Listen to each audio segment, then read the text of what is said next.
Друзья, привет! Сегодня полный обзор мультимедиа автомобиля Havail H6 2021 года выпуска в третьей генерации.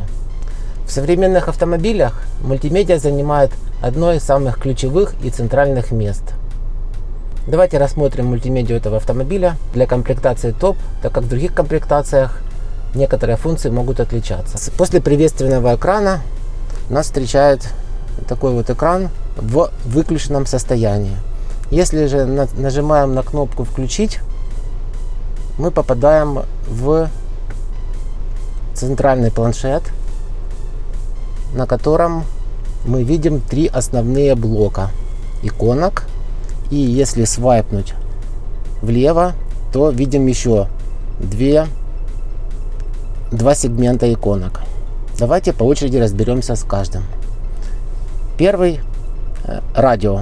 С ним все просто.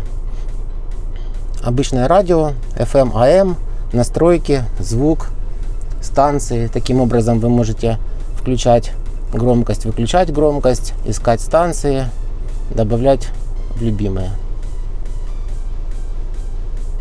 В этой части находится ваше Bluetooth устройство, либо устройство, подключенное к флешке. К примеру, музыка. Здесь также высвечивается трек, который играет, либо видео, которое воспроизводится. Также можно управлять, выбирать iPod, USB видео, музыка, Bluetooth аудио. Следующий блок, следующая иконка — это зона управления климат-контролем. Нажимая на нее, мы попадаем в расширенные функции. Здесь мы можем управлять силой обдува, делать меньше, больше. Здесь мы можем направлять поток воздуха автоматически, циркуляция внутри салона, обдув лобового стекла, обдув лобового стекла, нагрев лобового стекла и нагрев заднего стекла. Так же само вот таким вот движением руки мы выбираем температуру. Нельзя сказать, что самый удобный вариант, но приспособиться можно. Хочу отметить, что это единственный способ управления климат-контролем в автомобиле, так как специальные кнопки для этого отсутствуют. Все управление ведется через центральный планшет. Можно либо вот так вот управлять, либо заходить вовнутрь и уже оттуда делать настройки. Я проверял на ходу, в принципе, все удобно и дискомфорта не вызывает. Ты, конечно, не попадешь точно в настройку градусов, все будет достаточно приблизительно, но можно заранее выставить 22, к примеру, или 20, и на этих настройках ездить. Далее, свайпнув влево, мы попадаем в меню управления пассажирскими сиденьями, обдувом или же подогревом. Пассажирскими водителя. Здесь можно выбрать как подогрев, так и вентиляцию. 3 уровня интенсивности для водителя и для пассажира. Следующий очень важный момент управления автомобилем — это выбор режимов. Например, только таким образом быстро вы сможете переключить режим езды. Стандартный, спортивный, эко, снег. Посмотрите, какие красивые анимации. Вживую выглядит, конечно, все гораздо четче и насыщеннее, чем может передать камера. Оставляем режим стандарт. Рекомендуют использовать во время езды постоянно разные режимы, например, стандарт, эко и спорт. Переключать между собой, особенно в режиме обкатки, для того, чтобы коробка лучше приспособилась. Так, пока вернемся назад.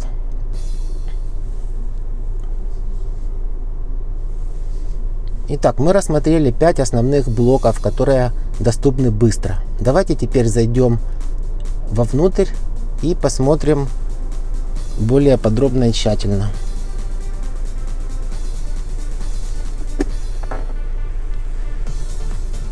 Зона иконок. Apple CarPlay, Android, радио, мультимедиа, Bluetooth телефония, системные настройки, автомобиль и картинки.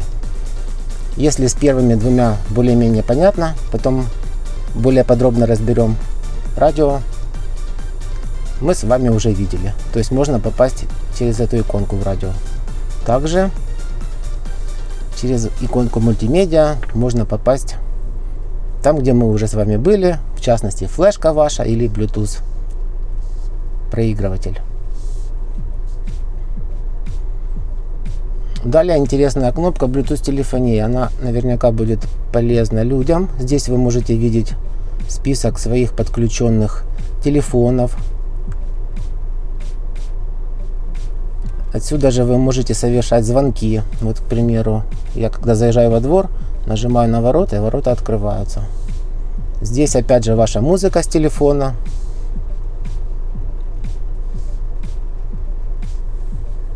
Каждый раз приходится возвращаться.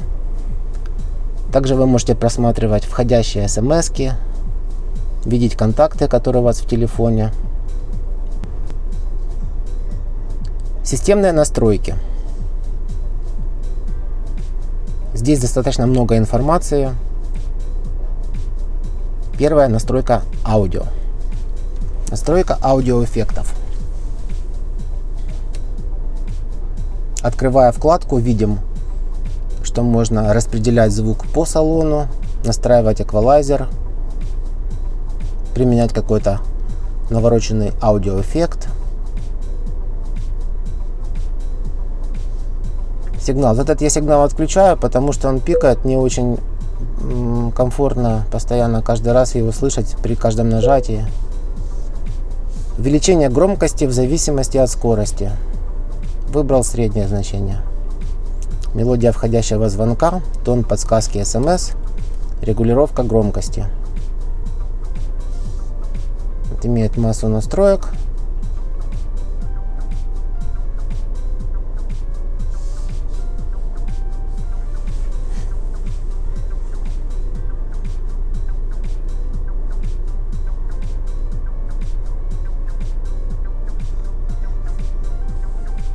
Далее дисплей. Настройка темы.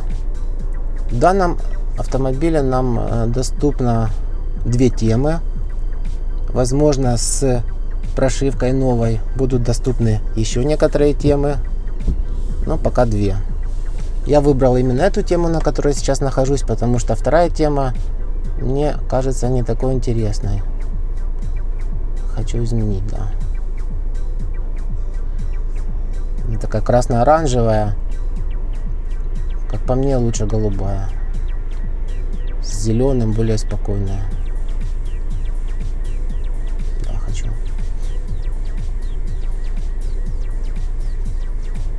Далее, настройки дисплея.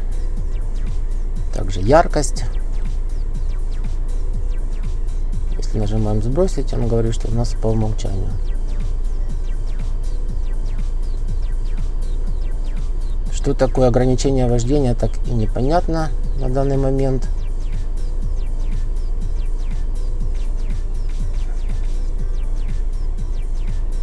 Дисплей статусной панели. Здесь можно выбрать вот эти вот иконки, которые отображаются.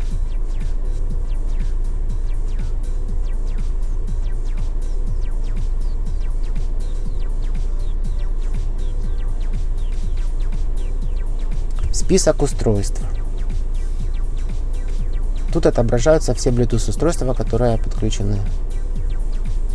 В каждый из них можно заходить и проводить манипуляции.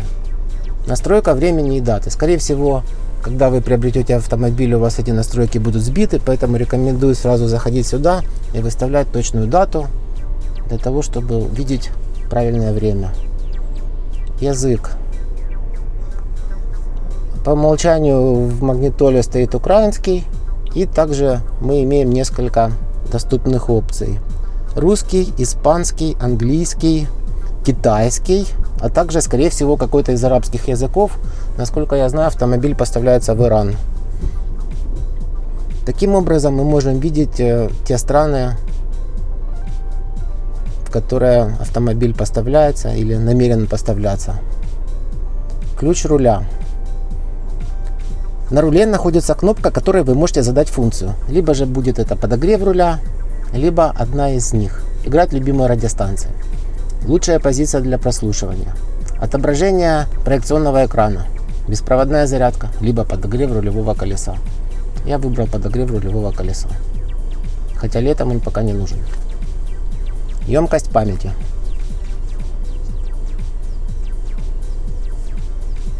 Просчитывает память, сканирует, удаляет лишние файлы.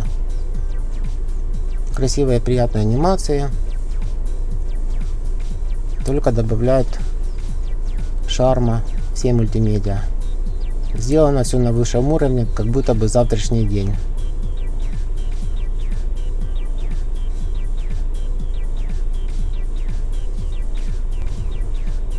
Фабричный. Пока трогать не будем, видимо, это возврат к заводским настройкам. Системная информация. Здесь вы видите название своего автомобиля, также его можно заменить, версия прошивки и варианты, предлагает варианты обновления. Когда выйдет новая прошивка, дилер приглашает автовладельца в салон и с USB флешки устанавливает новую прошивку. Это гораздо сложнее, чем просто взять и установить, как, к примеру, мы это делаем на свои мобильные телефоны. Здесь все делается через дилера.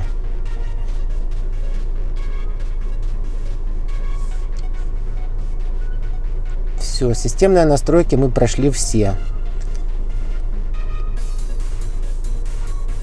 Давайте рассмотрим картинку быстро. Тут просто отображаются ваши какие-то фотографии. Она пустая.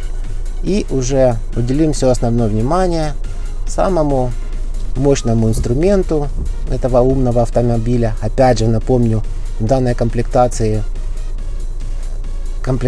топ можно увидеть эти настройки. В других комплектациях некоторые настройки вы можете не увидеть. Поэтому будьте внимательны.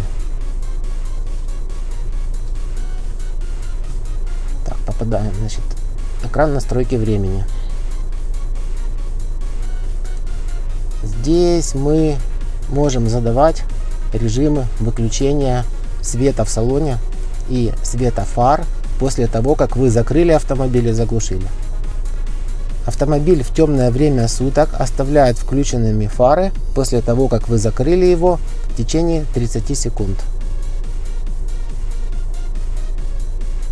Режим «Найти авто». Если вы хотите на парковке найти свое авто, нажимаете на брелке ключа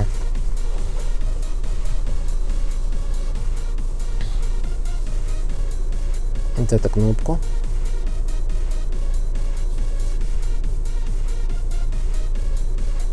И тогда автомобиль издает либо гудок со светом, с миганием света, либо просто гудок, либо только мигание света. Достаточно громко, и вы его не перепутаете ни с чем, и быстро найдете среди множества автомобилей, если забыли, где оставили. Вождение. Режим разблокировки. 4 двери или главный разблок. Ну, такой себе перевод, иногда корявенький. Блокировка дверей начинается либо отключена, либо после 8 км в час, либо после 15. Блокируются двери. Вождение в состоянии усталости.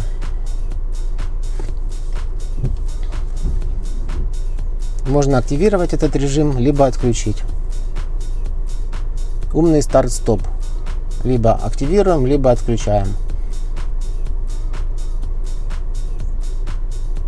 Зажигание выключено и разблокировано. По правде говоря, непонятное значение. Также через это меню можно попасть в настройки режима вождения, которые мы уже с вами рассмотрели. Стандартный, эко, спорт, снег. Ну, такой путь кажется более длинным и запутанным, чем тот, который был показан в начале. Перейти в мультирежим рулевого управления. Здесь нам предлагают 3 режима настройки руля. Легкий, комфортный и спортивный. Соответственно, спортивный такой тяжелый налитый руль. с которым по городу ездить достаточно сложно, но некомфортно. Выбираем комфортный для начала, либо легкий.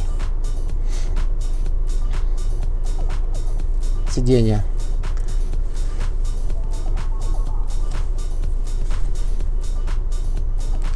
Следующая иконка — это сиденье.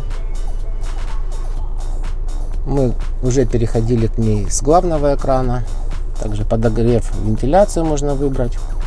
Также режимы, интенсивность, вернее. Включить, выключить.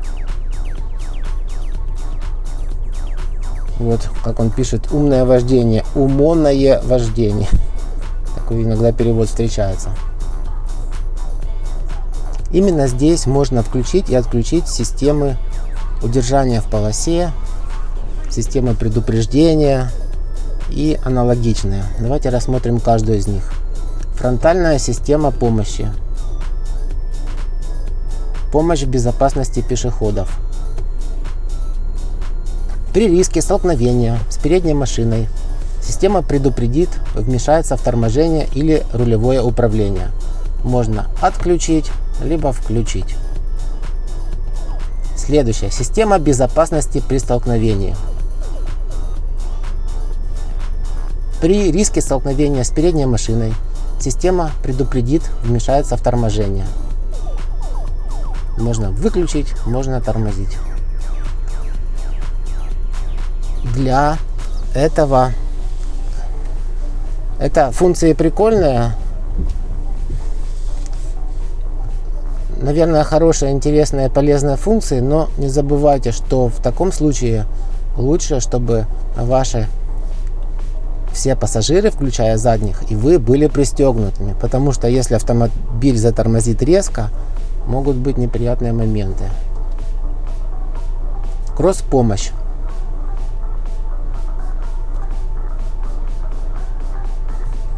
Значит, кросс-помощь — это помощь при проезде перекрестков. Что обозначает? Если при повороте на перекрестке если при повороте на перекрестке есть риск столкновения со встречной машиной, система вмешается в торможение.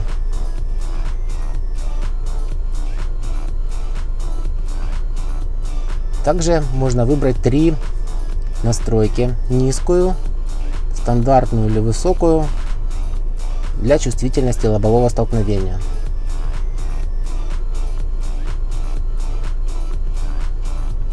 Так, пока закроем. Поддержка на полосе. Напомню, что она начинает работать только при скорости более 60 км в час. Для города, особенно где узкие улицы, система будет вас больше раздражать, чем помогать. Потому что, во-первых, работает после 60... Во-первых, потому что начинает работать после 60 км в час. Во-вторых, если улицы узкие в городе, поддержка в полосе. Если активировать эту функцию, мы можем видеть 3 настройки. Просто предупредит система при выезде с полосы. Система вмешается в рулевое управление и выдаст предупреждение, если она может удержать. И следующее — это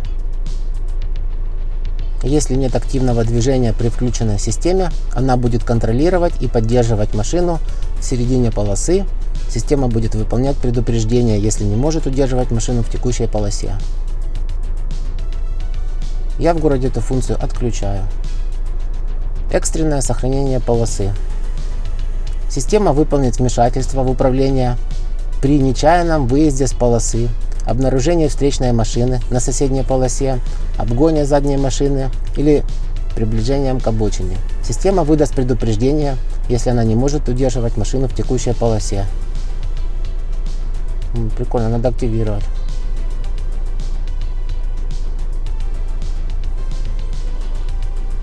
Система удержания полосы. Система будет держать машину дальше от большой машины на соседней скорости. То есть сама будет отруливать, то есть сама будет уводить влево для избежания столкновения. Как система вас предупреждает? Звуком, вибрацией. Значит, достаточно мощная вибрация руля происходит, либо звук с вибрацией. Я попробовал вибрацию, но понял, что это не совсем прикольно, и надо лучше ограничиться звуком. Также несколько режимов чувствительности. Низкий, стандартный и высокий. Пока пробую стандартный, потом дальше будет видно.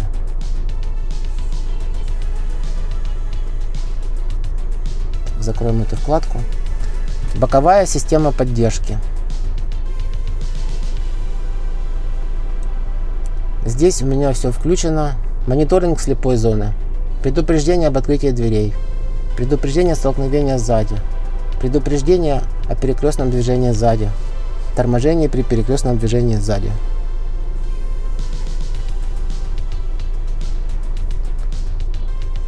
По моему мнению, в городе очень полезная и важная вещь. Информация о дорожном знаке. Система может распознавать и выводить вам на монитор или на проекционный экран дорожные знаки. Информировать вас, если вы превышаете скорость.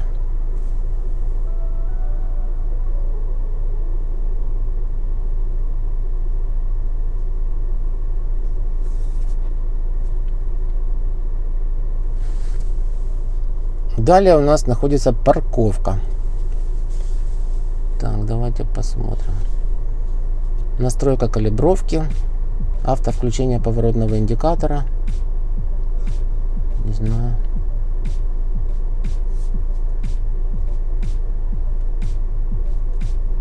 Выйти из ограничения скорости AMA. Настройки радара.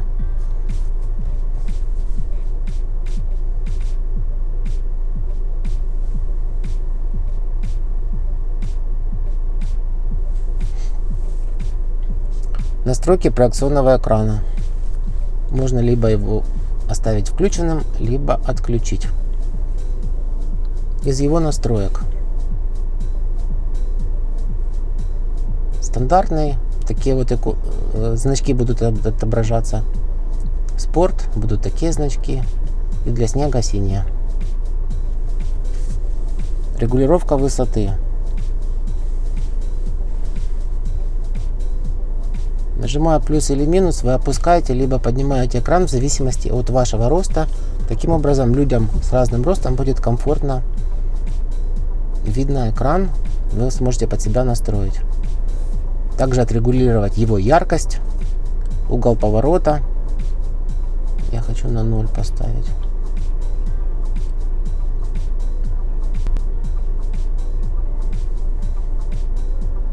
А также включить или отключить некоторые функции на проекционном экране. Далее настройки комфорта. Время работы передних дворников.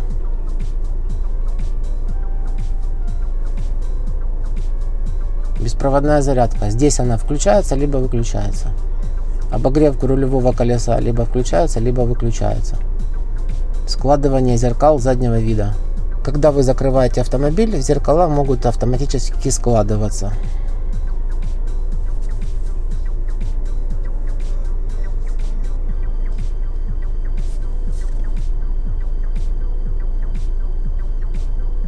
Мы рассмотрели все иконки, и вот здесь сбоку есть еще одна иконка, называется функция. Заходя сюда, мы видим меню быстрого доступа, то есть здесь можно настроить быстрый доступ к некоторым функциям. Например, не нужно заходить в приложение, автомобиль, выбирать настройки вождения. Всего лишь нажав на функцию, на умное вождение, вы переходите в этот экран. Подключение по шнуру осуществляется для CarPlay и Android Auto. Сейчас покажу на примере подключения к CarPlay. Так как Android Auto пока еще находится в режиме разработки для данного автомобиля. Когда вы подключили телефон, у вас здесь в левом нижнем углу загорается иконка Android либо Apple.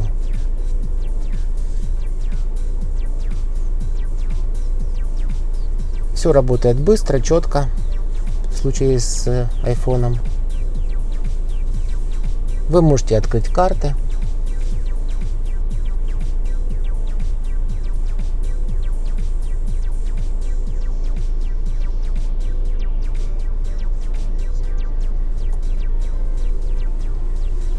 Открыть, к примеру, YouTube Play Music.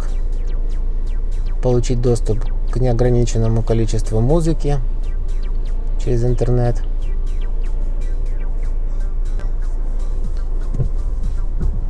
В каждой из двух систем здесь будет иконка перехода на Huawei. Это возврат в меню автомобиля. С одной стороны, все функции управления автомобилем были засунуты в планшет. С другой стороны, мы освободились от ненужных кнопок и получили лаконичный, стильный и просто красивый дизайн.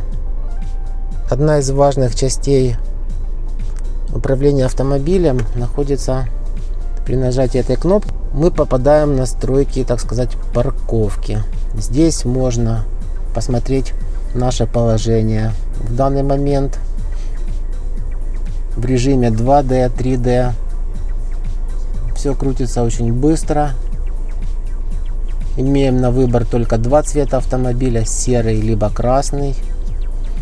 Можем выбрать любую из камер: боковая, передняя, задняя камера. Вот посмотрите, сейчас идет дождь, и я ездил по мокрым дорогам, камера остается чистой. Наверное, спроектировано таким образом, чтобы не пачкаться.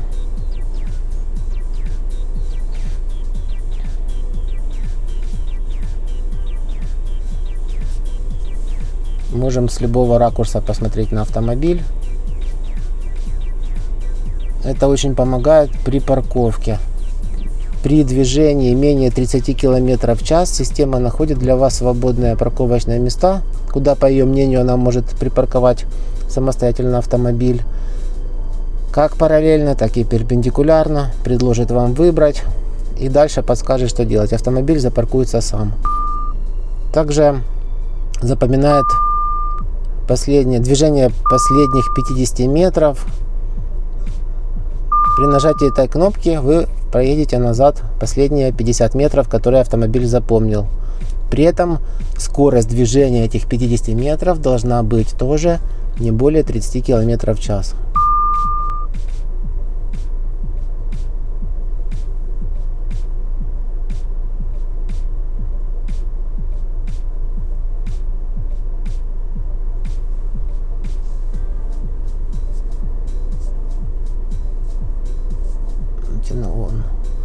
Обнаружение движущегося объекта. Да, надо поставить на он. Вот цвет автомобиля.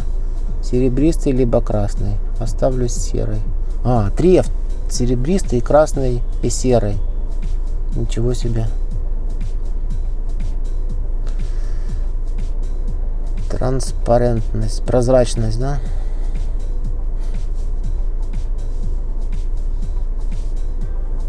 Вспомогательные линии помогают, потому что вот это вот, конечно, при парковке, при движении вперед-назад очень сильно помогает. Работает четко.